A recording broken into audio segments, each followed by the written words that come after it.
Have you ever gotten that feeling like, when you're just bombarded with information and you're Yeah. trying to sift through it all Right. and find those little like nuggets of wisdom and you want to kind of like step back from it all and really understand like the why? Absolutely. That's what we're going to try to do today. I love it. We're going to put on our philosopher hats and dive deep. That's right. It's about going beyond just the surface level. Yeah. It's about really grappling with these ideas, questioning our own assumptions, and striving for that deeper understanding. And then deeper wisdom. Yeah. And the source material we have today, I think, really lends itself to this kind of like philosophical exercise. It does. Yeah.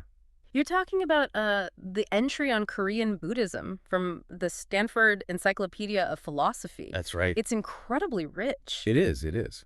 I don't think our mission here is to become like experts in Korean Buddhism, Right.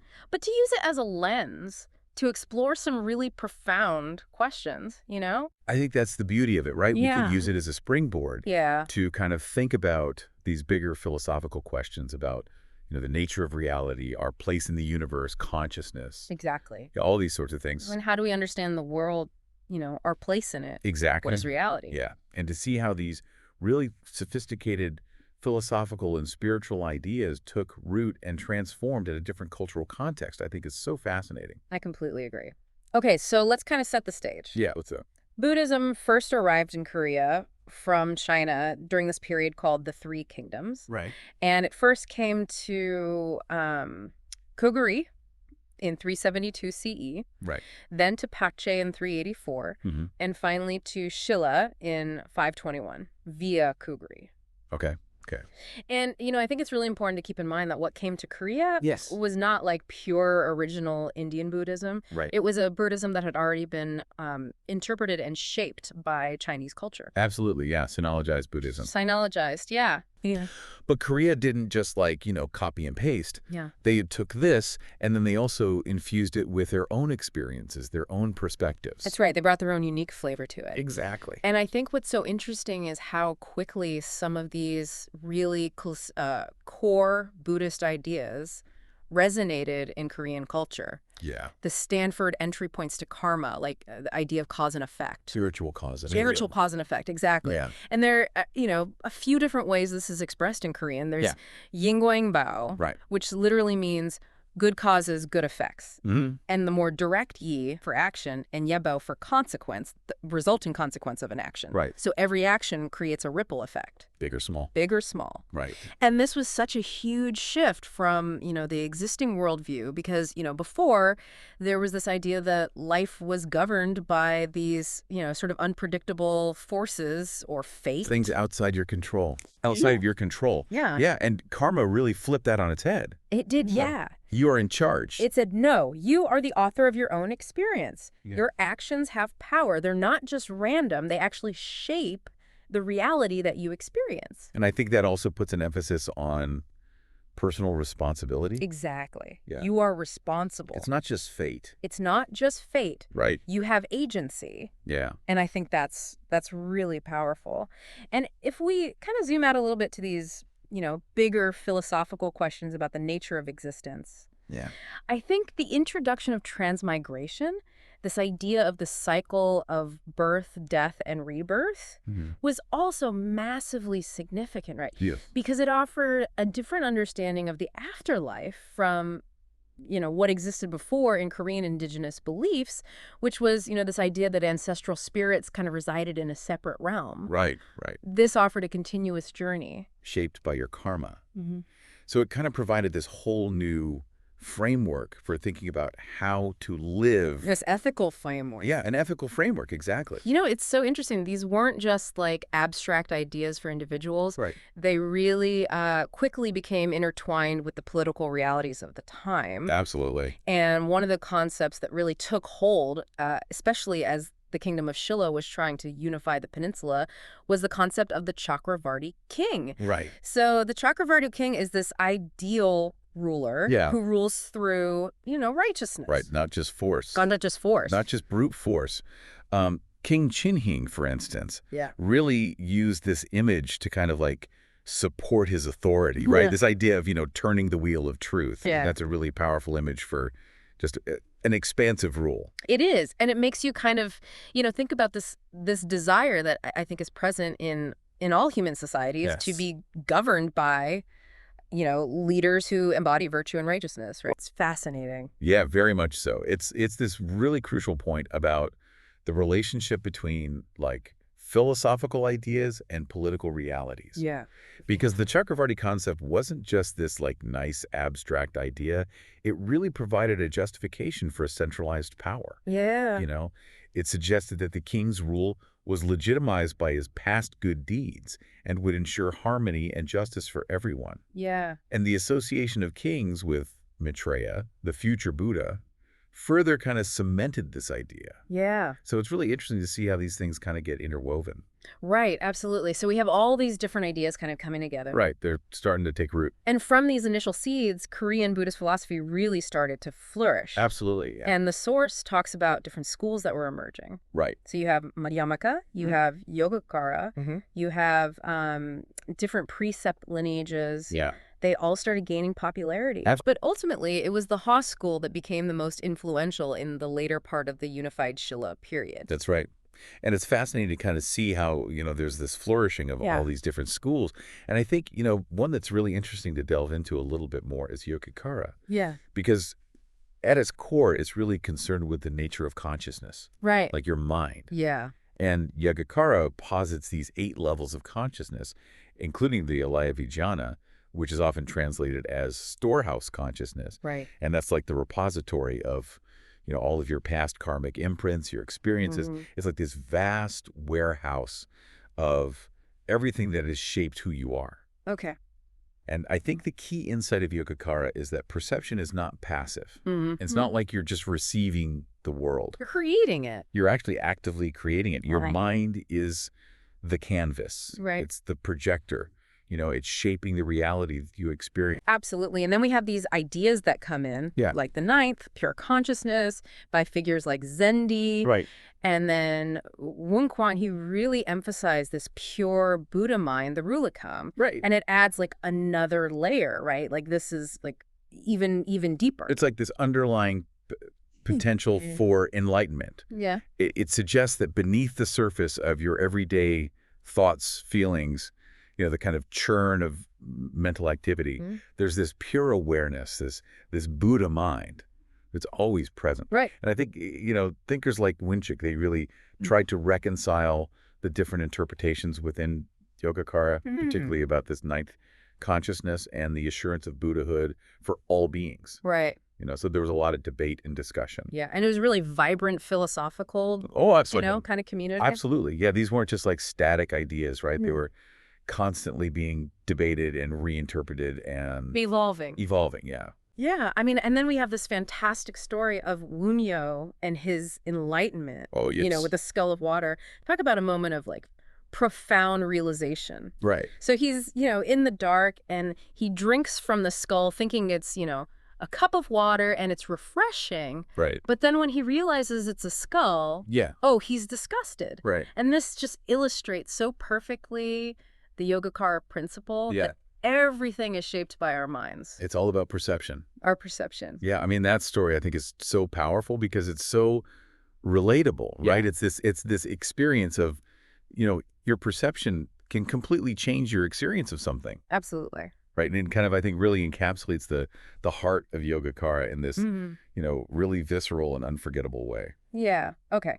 So we have all that happening, and now we come to the rise of the Hajim school. Right. And both Yusung and Wunyo engaged with this, but in slightly different ways, right? Yeah. Yeah, I think Isang was really dedicated to establishing the Hwam school in Korea, particularly this idea of achieving a state of non-discriminating awareness. Yeah. And Wunyo often approached Hwam through the lens of this really important text, The Awakening of Mahayana Faith, Okay. because he saw its potential to really unify different strands of thought. Right. But I think, to understand Hwam, we need to understand some of its core concepts. And one of the most important is Fujiwonki, Right. which is the dependent arising of the universe. Right. So every single thing, It's all interconnected. it's all interconnected. Think of it like every drop of water contains the entire ocean, and the ocean exists within every drop. Right. And I think the core insight of Huam for us today Yeah. is this idea of radical interconnectedness. Yeah.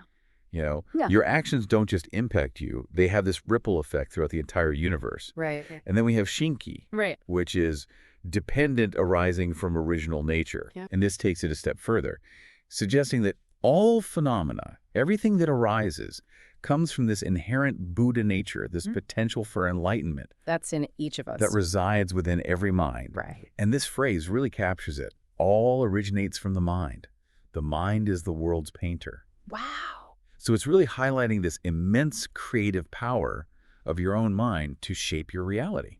Okay, and Yusung Yeah. created this seal diagram symbolizing the Dharma realm of the one vehicle of the Avatasaka. Right. And it's this intricate, almost like a maze of a poem that's visualized as this complex diagram.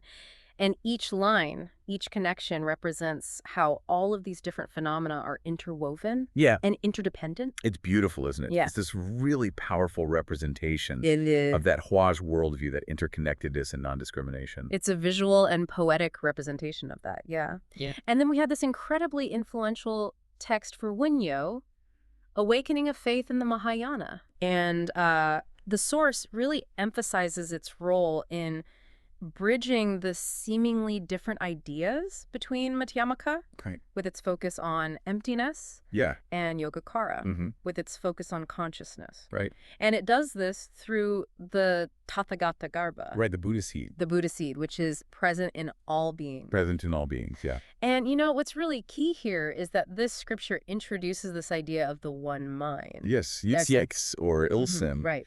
And it's this unifying principle that kind of brings these two schools together because it encompasses suchness, which you could think of as that underlying unchanging reality. Right. It's like the blank canvas beneath all the paintings. Yeah, like the ground of being. Right. Ground of being, yeah. And that aligns really well with the Madhyamaka understanding of emptiness. Okay.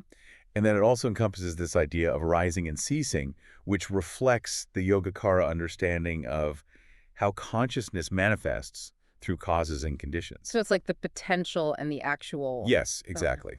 The potential and the actual. And then Wunyo used this framework of the one mind to try to, wrestle with all of these questions that he had after his deep study of Yogacara, right? Like, is enlightenment possible for everybody? Are all the different schools valid? And what is the nature of the mind? Yeah. And he came to the conclusion that, all beings possess this inherent Buddha nature within the one mind, Okay.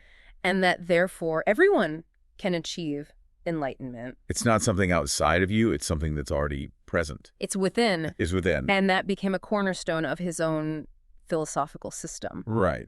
And the paths that he outlined to connect with this inherent Buddha nature were also, really important, right? So practicing the 6 paramitas, Yeah. which are these perfections of, giving, morality, patience, effort, meditation, wisdom, Right. or even just reciting the name of Amitabha Buddha. Right. These are practices that were accessible to everyone, regardless of their, level of education or intellectual capacity.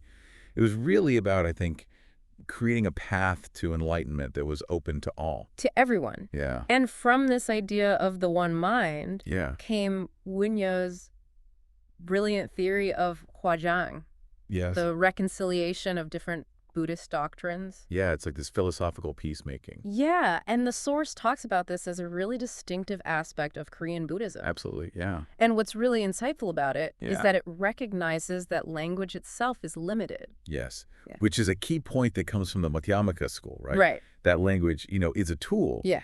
but it can't fully encapsulate ultimate reality. Right. And he drew on the famous parable, from the Lotus Sutra of the blind man and the elephant to kind of illustrate this point. Yeah, everyone's kind of grasping at a different part, but Yeah. nobody's getting the whole... Exactly. So different schools, he was suggesting, are kind of like these blind men, each grasping a part of the elephant, which represents the Buddha's teachings. Right. And I think what Huajang encourages us to do is not get too attached to any one doctrine. Yeah. To kind of zoom out and see that these are all valuable pieces of a larger unified truth. Appreciate the diversity. Yeah, appreciate the diversity of perspectives. Rather than getting bogged down in the differences. Exactly. Yeah. And it's interesting how, the interpretation of Huajang kind of evolved over time. It did, yeah, from a more strict doctrinal unification during the Koryu dynasty to this like more nuanced understanding of reconciliation Right. in later periods. And today, there are even people who are looking at Huajing as a framework for resolving conflicts Outside of religion. outside of religion, in Yeah. politics and social issues. Yeah. So they got this real kind of potential to be applied in different contexts. So while all of that is happening, all of these different schools are evolving, being reconciled, there's a new form of Buddhism that comes to Korea in the 7th century. That's right. Sun Buddhism. San Buddhism or Zen Buddhism. Or Zen Buddhism, Yeah. which really emphasized direct experience through meditation and the immediate realization of one's own Buddha nature. It was a very direct path. Yeah, yeah. And I think some of the key phrases that really encapsulate Sun are things like ordinary mind is the way. This idea that enlightenment is not this distant goal. Right. It's right here, it's right now. Yeah. This mind is Buddha. A very direct statement. Yeah. And it really appealed, especially to the provincial ruling class at the time. It did. Yeah. It offered, I think, a more direct, and less intellectual path to enlightenment. Right. Which contrasted with all these different schools that were focused on these very complex doctrines and practices. Yeah, and during the Koryu dynasty, we start to see these different schools and lineages being woven together by people like Ishin. Yes, Ishin was really a key figure in trying to harmonize doctrinal understanding with meditative practice. Right. He was really inspired by, the work of earlier thinkers like Munyo, Yeah. and tried to, bring together the intellectual rigor of Huaj with the more practice-oriented Shinshai teachings. So he even incorporated Wunyo's Huazheng principles into his system. Yeah. Yeah. And then there's this incredibly influential figure, Chino, Chino? who really, shaped Korean Seon. Yeah, he focused on reconciling Sun meditation with Wash doctrine. Yeah. And one of the things that he really emphasized was this concept of sudden enlightenment followed by gradual cultivation. Right. So it's not like you suddenly become enlightened and then you're done. Right. You still have to cultivate. There's still a path of cultivation. And he actually developed a very specific method to do this. He did, yeah. He developed Kanwashon practice, Okay. which uses Gongan, sometimes called Kon in Japan, and Watu Watu. Shu, right? Yeah. And these are these, kind of paradoxical questions or statements that are designed to break through your conceptual mind, Okay. And the goal is to really kind of like jolt you into this direct experience of reality. Direct experience of your true nature. Of your true nature. And then we get into the Chojin dynasty and things start to shift a little bit. Yeah, things start to shift. Neo-Confucianism is on the rise. Yeah. And there's a lot of criticism coming from Neo-Confucian scholars Yeah. about Buddhist thought and practices. And the criticisms are pretty harsh. They are. Yeah. Yeah. I mean, prominent scholars like Chong Tojun Right? were really questioning, the logical consistency of Buddhist concepts. Like transmigration. Transmigration, karma, the relationship between mind and nature. Mm-hmm. And they were contrasting these, with Confucian values. Right. Filial piety, social harmony. Yeah. And in response to this, Buddhist monks like Hamshtuktong, they really stepped up to defend their tradition. And they did this in a few ways, right? Yeah. One was to kind of highlight the similarities between Buddhism and Confucianism. The underlying similarities. Yeah, kind of reinterpreting Buddhist concepts to address those Confucian concerns. Right. And also, really emphasizing the shared ethical principles between the two. Yeah. And later, in the Chosun dynasty, this effort to find common ground continued. Right. And you see figures like Xingnan Buwu trying to, kind of align Buddhist teachings with Confucian principles. Yeah. And one of the concepts that he used to do this was this idea of one rightness. Okay. It's like this overarching principle that, encompasses both traditions. all traditions, yeah. Okay. And then we get to the modern era and Korea's encounter with Western philosophy and Christianity. And that was a huge turning point. Yes. There's a real kind of reckoning for Buddhism in Korea because it really forced this reevaluation of its relevance. In this rapidly changing world. Yeah. Yeah. In a modernizing world. Oh. And one of the big questions that arose was, is Buddhism a religion or a philosophy? Right. How do we understand it? And how do we categorize it? Yeah. Yeah, how do we categorize it within this new Western framework? And, there was also this exploration of its metaphysical dimensions, often influenced by the work of, Japanese thinkers like Inoue and Rie. Yeah. And some really interesting figures emerged during this time. Like Han Yungen. Han Yungen. Yeah. He was really trying to align Buddhist philosophy with modern thought. Right. Yeah. Drawing these parallels between suchness and free will. Yeah. And this idea of two truths. Right. And the concept of egalitarianism. Yeah. So he was really trying to find those points of connection. Yeah, and then we have Pai Kyung-sheng. Baek Young-shun, yes.